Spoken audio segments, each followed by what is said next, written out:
ছাত্ররা বলেছে তারা রিসেট বাটন পুশ করেছে, এভরিথিং ইজ গন, অতীত নিশ্চিতভাবে চলে গেছে, এখন নতুন ভঙ্গিতে আমরা দেশকে গড়ে তুলব।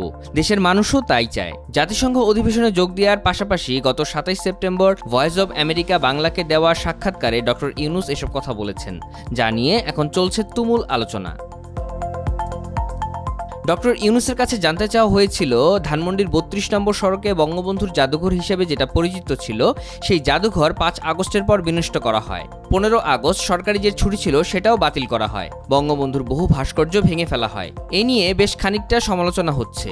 আবার অনেকেই বলছেন বঙ্গবন্ধু শেখ মুজিবুর রহমানকে তারা ফ্যাসিবাদের আইকন হিসেবে দেখছেন।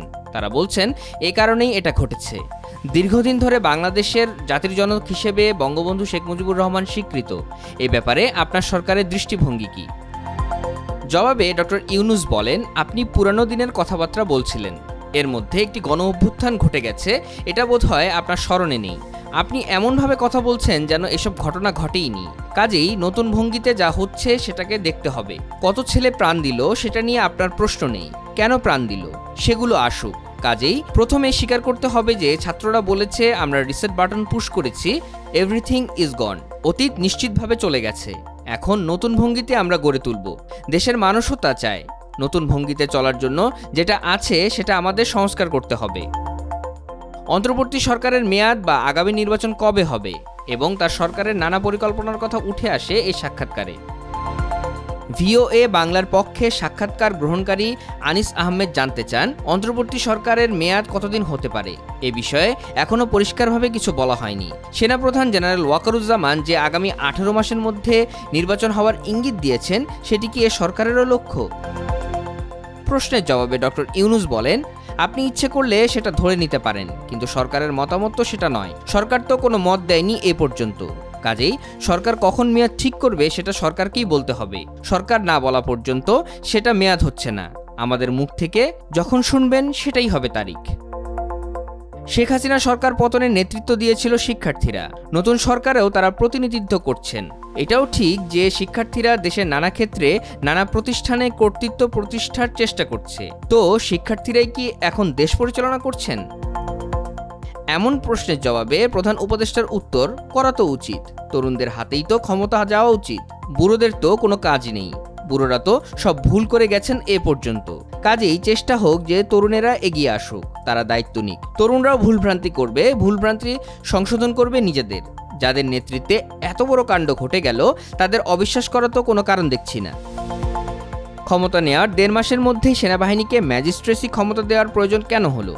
এ প্রসঙ্গে ইউনূস জানান, দেশের আইন শৃঙ্খলা রক্ষার জন্য পুলিশ থাকলেও মনোবল এখনো ফিরে না আসায় তারা ঠিকমতো কাজ করতে পারছেন না। তাদের গ্রহণযোগ্যতাও ফিরে আসতে সময় লাগবে। কিন্তু ইতিমধ্যেই দেশে নানা রকম বিশৃঙ্খলা সৃষ্টি হচ্ছে। এভাবে চলতে দিলে তো এগুলো বাড়তে আরম্ভ করবে। সেনাবাহিনী মাঠে থাকলেও ক্ষমতা না থাকায় তাদেরকেও গণ্য করছে না বলে জানান তারা। তখন আমরা সেনাবাহিনীকে ম্যাজিস্ট্রেসি ক্ষমতা দিলাম, কিন্তু এটা সীমিত সময়ের জন্য। সম্প্রতি পার্বত্য চট্টগ্রামে বাঙালি ও পাহাড়ি জনগোষ্ঠীর মধ্যে সংঘাত ও প্রাণহানির ঘটনা এবং এই সমস্যার সমাধানে সরকারের নির্দিষ্ট কোনো পরিকল্পনা আছে কিনা এ প্রসঙ্গে ডক্টর ইউনূস বলেন, পার্বত্য চট্টগ্রামে যেটা হয়েছে সেখানে শান্তি শৃঙ্খলা বিঘ্নিত হয়েছে, কিন্তু সেটা তড়িৎ গতিতে আবার সমাধানও হয়ে গেছে। এত বছরের একটা সমস্যা ২ দিনে আমাদের দিয়ে সমাধান করে দেবেন এটা আশা করা ঠিক হবে না। এখন কি আবার নতুন করে শান্তি চুক্তি করতে হবে? এটা আমাদের সরকার পেরে উঠবে না। এটা পরে নির্বাচিত সরকার যারা আসবে তারা এগুলো করবে।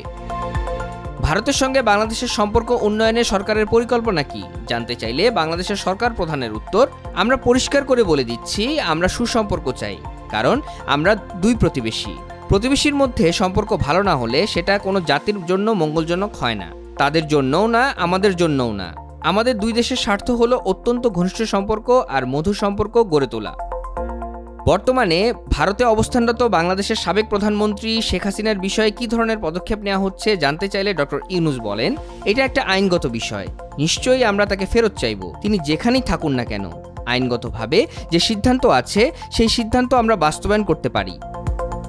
যারা বাংলাদেশের স্বাধীনতার বিরোধিতা করেছিল তারা রাজনীতির মূলধারায় চলে আসছে এমন প্রশ্নের জবাবে প্রধান উপদেষ্টা বলেন, আমাদের সংবিধান বলে প্রত্যেকের মত প্রকাশের স্বাধীনতা আছে, প্রত্যেকের রাজনীতি করার অধিকার আছে, সে অধিকার আমার নিশ্চিত করতে হবে। আমি রাগ করে তাকে দুশ্মন ভেবে আমি তাকে বেঁধে ফেললাম, তার অধিকার কেড়ে নিলাম, এটা রাষ্ট্র হতে দিতে পারে না। তাহলে সেই রাষ্ট্র অচল রাষ্ট্র। অপরাধ করলে শাস্তি পাবে, বিচার ব্যবস্থা সেটা করবে।